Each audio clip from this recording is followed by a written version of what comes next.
Welcome students. This video is an additional video to the slice lamps that we've been building in Fusion 360 and Slicer. If you haven't seen the original videos, please go back and have a look. But just a reminder that what we're doing is building a basic shape like this in Fusion 360, exporting it to Slicer for Fusion 360 so we can divide that shape up into these slices, and then cutting them out so we can build our own lamp like that. Some students have asked if they can do the Eiffel Tower. So this video will just go through some basic steps, not all of them, just some basic steps to get this overall shape of the tower, so then you can build a lamp in that shape.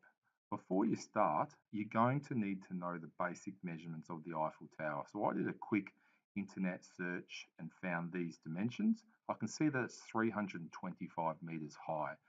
Now, remembering that 1 meter equals 1,000 millimeters, we're going to have to work out a scale of how we then convert those measurements into a size appropriate for a desk lamp that we're making in this project. So I've used a scale of 1 to 1,000. So, and that will produce a lamp at the correct size. I'm not going to go through the concepts of scale in this video. If you need to do that, just ask your teacher. Okay, let's move over to Fusion.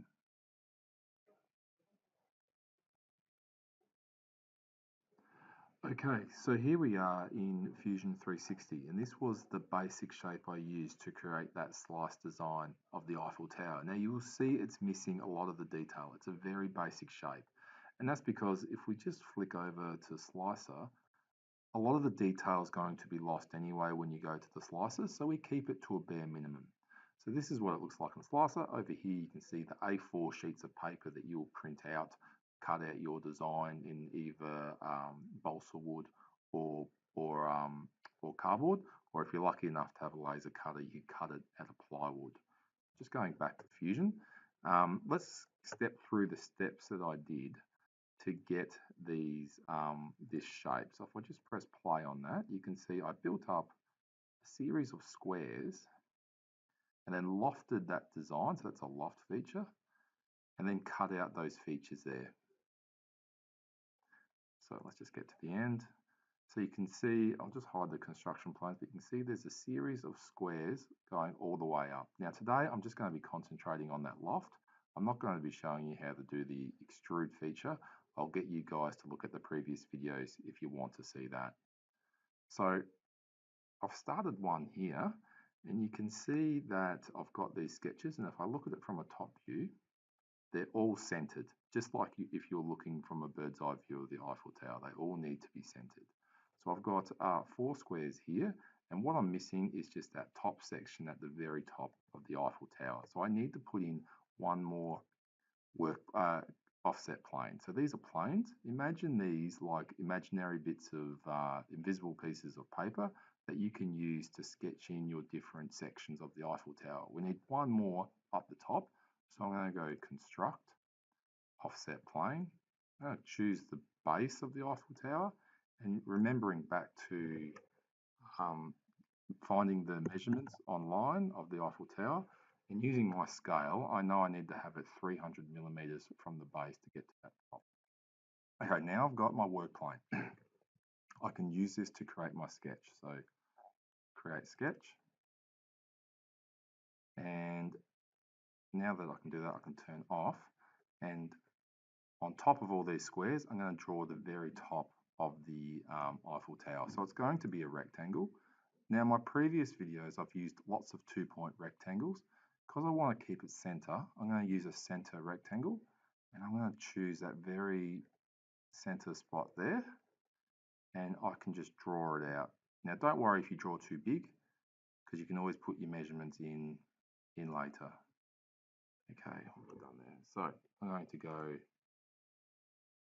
sketch dimension, and I want this to be 20 millimeters. So there it is. There is my top one. So if I just go to the home view, you can see I've done that very top one up there. So I'll go stop sketch. So just to go over the features that I did there, I did construct, offset plane to get my work plane up here. And then I use sketch and I used the center rectangle to do that shape. Now I have every section of my Eiffel Tower. So going back to the one that's already finished, I have every section I need for my loft. So the loft feature is found under create. So I go create loft, and you can see the picture there, the preview. You can see it's a similar sort of a shape. So okay, so now I need to tell it which sections I want to loft. So I definitely want to do that one. Sometimes it wants you to click every section of the square. That's okay. And you can see my Eiffel Tower is slowly building up. Perfect. And get this one here. And was that the last one? And that was the last one. So you can see I now have that overall form. So I'm going to hit OK.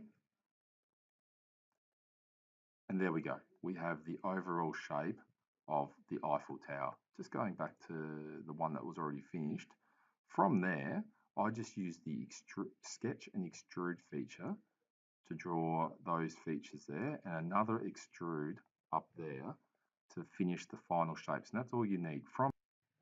Okay, so from here, all we need to do is export it to Slicer for Fusion 360 and adjust some settings so then we can print the different slice designs. So we need to go to Make, Slicer for Fusion 360, make sure it's already installed, which is on the previous video.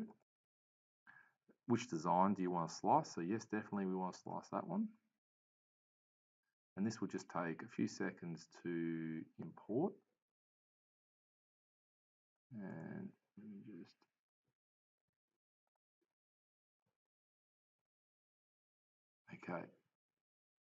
Okay, our design has come in. Let me just adjust the screen. Okay, it's into Slicer, but as you can see, it's not sliced yet. So there's just a few settings we need to change. So let's just go down the list as we do them. First one, we need to change letter to A4 because we're going to be printing this on A4 paper. We need to change inches to millimeters because we live in the real world. And we want to change the size to original size, which is as we designed it in Fusion. Okay, that's saying what kind of construction technique you want. Well, we want to slice it in the radial slices, and you can see it starts slicing, but we're still a long way from it. First axis, it says, at the moment, it's just giving us 10 slices. Let's change that to 20. You might adjust yours accordingly. Okay, that's looking a bit better. These blue sections means that they're just sitting in air. I need to give it more horizontal slices or change the horizontal slices so they connect to all these layers. You can see that these vertical slices are going in that direction. I need to move them around. So they're just going like this. I need to move them around to the on the corner. So then, if I just zoom out a bit, they connect to all these ones through here where there's just a bit of space in the middle. So we do that through slice direction over here. So I hit slice direction. You might get this wrong a few times. It's a bit hard. So I select this one, which is for these 4 horizontal slices. And down here, I'm just going to move them 45 degrees, which is obviously half a 90-degree angle. And suddenly you can see it all goes red. Yeah, it's happy. There's no more blue bits. If I just, okay, there's our slices there.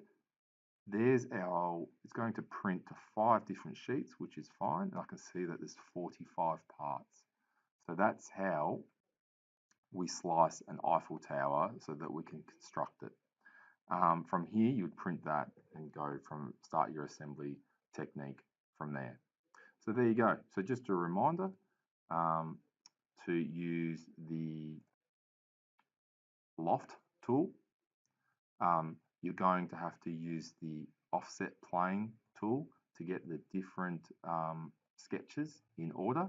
And then from there, it's just exporting it to Slicer for Fusion 360. Okay, good luck students in building your slice lamp and the Eiffel Tower.